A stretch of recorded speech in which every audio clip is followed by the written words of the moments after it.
अच्छा, ISP conceptual framework में basically 8 chapters होते हैं, लेकिन हम वही चीज़ें डिस्कस करेंगे जो F3 के लेवल पे हमारे लिए रेलिवेंट है। तो सबसे पहले कॉन्सेप्चुअल फ्रेमवर्क में फंडामेंटल अजम्पशंस बताई होती हैं, या प्रिंसिपल्स भी आप इनको कह सकते हैं, या अकाउंटिंग कन्वेंशंस भी कह सकते हैं। अब ये कौन कौन से हैं बेसिकली? फर्स्ट ऑफ ऑल है गोइंग कंसर्न। गोइंग कंसर्न याद है आपको? यस सर, हाँ यस जी, सर। गोइंग कंसर्न क्या होता है? मतलब गोइंग कंसर्न में ये होता है कि एक बिजनेस जो है अब वो अपना जो नॉर्मल ऑपरेशन जो होता है वो कंटिन्यू करता है अपना गोइंग कंसर्न पे। मतलब ऐसा कोई इवेंट नहीं होता जैसे बिजनेस अपना जो है बंद कर दे, या कोई कंपनी अपना बिजनेस बंद कर दे। वेरी तो गुड। इसमें गोइंग गोइंग कंसर्न, कंसर्न या गोइंग कंसर्न का मतलब ये है दैट बिजनेस, जैसे आपने एक्सप्लेन किया है कि business will continue its operations or continue its normal operations for foreseeable future। कि ऐसा कोई इवेंट नहीं है या ऐसा कोई प्रॉब्लम नहीं है कंपनी के लिए कि कंपनी फ्यूचर में कंटिन्यू ना करे। फॉर एग्जांपल, अगर हमें पता है कि हमने बैंक लोन लिया हुआ है, 6 महीने बाद अभी हमारी ईयर एंड है, रिपोर्टिंग डेट है, और हमें पता है कि रिपोर्टिंग डेट के 3 महीने बाद उसकी प्रिंसिपल प्लस इंटरेस्ट पेमेंट हमें करनी है, और जब ये प्रिंसिपल एंड इंटरेस्ट पेमेंट 3 महीने बाद हमें करनी होगी, there is no logical way कि हम वो फुलफिल कर सकते हैं। तो ऑब्वियसली बिजनेस गोइंग कंसर्न नहीं है। उसके बड़े हाई चांसेस हैं कि बिजनेस जो है वो बैंकरप्ट हो सकता है, या डिफ़ॉल्ट कर सकता है अपनी पेमेंट्स में, या बिजनेस कंटिन्यू नहीं रह सकता, या लिक्विडेट हो सकता है। गोइंग कंसर्न इसके ऑपोजिट है। गोइंग कंसर्न का मतलब ये है कि आज रिपोर्टिंग डेट पे हमें कोई ऐसा इवेंट हम फोर्सी नहीं कर रहे जिसकी वजह से हमारा बिजनेस बैंकरप्ट हो सकता है या लिक्विडेट हो सकता है। अगर बिजनेस आपका गोइंग कंसर्न है, जो नॉर्मल फाइनेंशियल स्टेटमेंट्स बनती हैं तो वो गोइंग कंसर्न पे बनती है। अगर आपका बिजनेस गोइंग कंसर्न नहीं है इन केस, तो फिर आपकी financial statement going concern assumption पे नहीं बनेगी, बल्कि ब्रेकअप बेसिस पे बनेगी। अब दोनों में फ़र्क क्या है बेसिकली? ब्रेकअप बेसिस फिलहाल आपके कोर्स में नहीं है, लेकिन एसबीआर में जब आप जाएंगे तो वहाँ ये ब्रेकअप बेसिस भी पढ़ेंगे। बट थोड़ा सा आइडिया दे देता हूँ। जब गोइंग कंसर्न की हम बात करते हैं, अगर बिजनेस हमारा गोइंग कंसर्न है, तो फिर हम जितने भी एसेट्स वाला रिकॉर्ड करेंगे उसके लिए हम डिफरेंट मॉडल यूज़ कर सकते हैं। यूजुअली हिस्टोरिक कॉस्ट मॉडल हम यूज़ करते हैं कि जो आपने बिल्डिंग बाय की है, जो उसके लिए ओरिजिनल अमाउंट पे किया है, उस और जो डेप्रिसिएशन वगैरह आप चार्ज करेंगे, उसके बाद जो नेट बुक वैल्यू होगी उस पर आप रिपोर्ट करेंगे। So under the going concern जब आप एसेट्स रिपोर्ट कर रहे होते हैं तो नेट बुक वैल्यू पे रिपोर्ट करते हैं। लेकिन जब ब्रेकअप बेस, और भी डिफरेंट मॉडल होते हैं, रिवैल्यूएशन मॉडल, ये हम इंशाल्लाह आगे भी जाके पढ़ेंगे इसी कोर्स में F3 के। और जब हम ब्रेकअप बेसिस की बात करते हैं तो ब्रेकअप बेसिस पे अगर आप अपनी फाइनेंशियल स्टेटमेंट्स बना रहे हैं तो आप नेट बुक वैल्यू या नॉर्मल वैल्यू यूज़ नहीं कर सकते, बल्कि आप क्या करेंगे, अपने सारे एसेट्स को मार्केट वैल्यू पे रिपोर्ट करेंगे, या इवन बेटर मार्केट वैल्यू भी कौन सी? NRV, नेचुरलाइजेबल value. कि अगर फोर्सफुली आपको अपने एसेट सेल करने पड़ जाए आज, तो आपको कितनी कॉस्ट, कितनी प्राइस उसकी ऑफर होगी मार्केट में। तो उस नेट रियलाइजेबल वैल्यू पे आपको अपने सारे एसेट्स को रिपोर्ट करना पड़ता है। Clear with this going concern?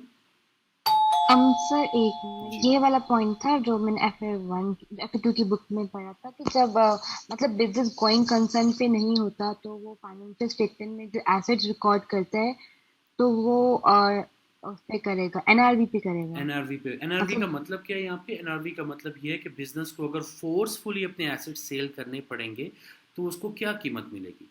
देखो, जब आप कोई चीज़ अपनी सेल करते हो ना, एक आप मजबूरी से सेल करते हो और एक बाय चॉइस सेल करते हो। बाय चॉइस में क्या होता है, आपके पास बहुत टाइम है, जितना टाइम आपको चाहिए आप उतने टाइम में सेल करो। आपको एक ऑफर अच्छी नहीं लगेगी, आप दूसरी पे सेल करोगे। लेकिन जब आप मजबूरी से सेल करते हो तो आपको पता है कि बिफोर 31 दिसंबर मुझे इसको सेल करना है, और जो बेस्ट प्राइस आपके हाथ आती है आप उसको सेल कर देते हैं।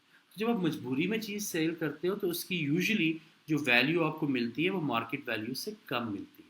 सो ये कॉन्सेप्ट होता है नेट रियलाइजेबल वैल्यू का। क्लियर? यस सर, क्योंकि बिजनेस और अगर, यही बैकअप हाँ जी, वैल्यू होती है। ये ब्रेकअप बेसिस होती है कि आप मजबूरी में अगर अपने एसेट सेल करोगे तो उसकी क्या वैल्यू आपको मिलेगी या क्या प्राइस आपको मिलेगी। ठीक है। Okay okay okay.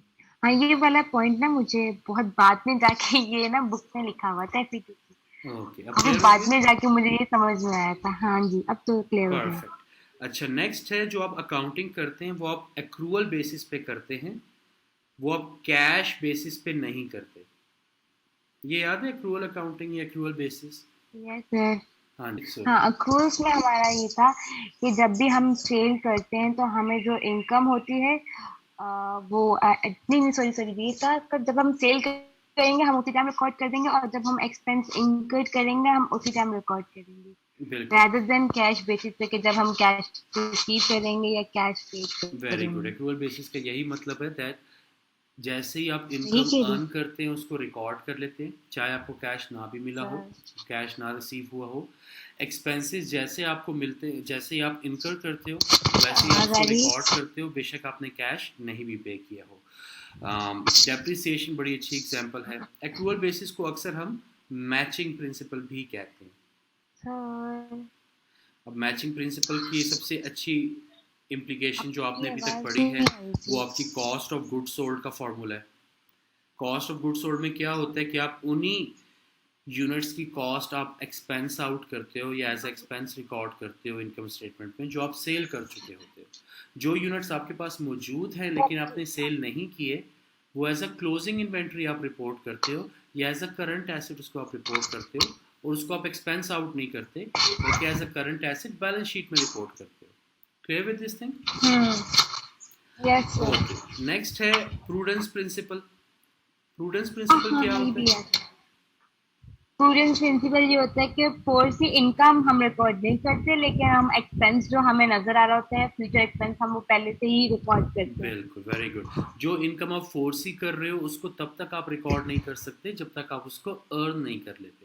लेकिन हम्म। अगर आप किसी लॉस को फोर्सी करना शुरू कर देते हो तो उसको आपने immediately as an expense record करना होता है। इसकी कोई प्रैक्टिकल इम्प्लीकेशन आपने की है अभी तक?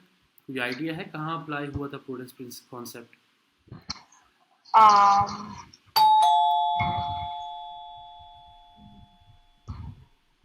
वहाँ पे क्या नाम है, सॉरी, बैड डेट पे। Very good. Allowance for bad debts इसकी बेस्ट एग्जांपल है अलाउंस। कि स्पेशली जब हम उसको कैलकुलेट करते हैं under the allowance method, direct method नहीं, अंडर द अलाउंस मेथड जब हम उसको अप्लाई करते हैं तो वहाँ पर क्या हो रहा होता है, वो बैड डेट अभी कंफर्म नहीं हुआ होता कि ये बैड डेट हुआ है कि नहीं, लेकिन फिर भी हम प्रोविजन ले लेते हैं, फिर भी हम अलाउंस ले लेते हैं कि शायद कुछ ना कुछ रिसीवेबल्स जो हैं वो बैड डेट हो सकते हैं। तो प्रूडेंस प्रिंसिपल की बड़ी अच्छी इम्प्लीकेशन है। इसके बाद है कंसिस्टेंसी। कंसिस्टेंसी का मतलब ये है कि जब भी आप अपनी फाइनेंशियल स्टेटमेंट्स बना रहे हैं आपके पास एक चीज़ करने के ना बहुत सारे तरीके होते हैं। जैसे अगर हम डेप्रिसिएशन की बात करते हैं तो डेप्रिसिएशन के कौन कौन से मेथड्स हो सकते हैं? स्ट्रेट लाइन रिड्यूसिंग मेथड भी था, और हमारे पास और भी दो और मेथड है। स्ट्रेट लाइन है, एक, रिड्यूसिंग बैलेंस या हाँ डिमिनिशिंग मेथड है, या हाँ, मशीन डिमिनिशिंग आवर्स हैं, बहुत सारे मेथड्स हैं। मशीन। अब आपको चॉइस देता है फ्रेमवर्क कि आप कोई भी मेथड यूज़ कर सकते हैं जो आपको लगता है कि ट्रू एंड फेयर व्यू देगा आपकी फाइनेंशियल स्टेटमेंट्स का। आपकी इंडिपेंडेंट जजमेंट बताती है आपको कि ये मेथड यूज़ करना बेस्ट है, आप कोई भी मेथड यूज़ कर सकते हैं। लेकिन जो भी मेथड आप सेलेक्ट करते हैं फिर आपको उसके साथ कंसिस्टेंट रहना होता है। आप ये नहीं कर सकते कि पहले साल में आप स्ट्रेट लाइन से डेप्रिसिएशन कैलकुलेट करें, दूसरे साल फिर रिड्यूसिंग बैलेंस से करें, तीसरे साल फिर मशीन आवर से करें। हर साल आप अपनी अकाउंटिंग पॉलिसीज चेंज नहीं कर सकते। अब ऐसा नहीं है कि आपने एक एसेट को स्ट्रेट लाइन पे डेप्रिसिएट करना शुरू कर दिया है तो आप उसको चेंज नहीं कर सकते। चेंज कर सकते हैं।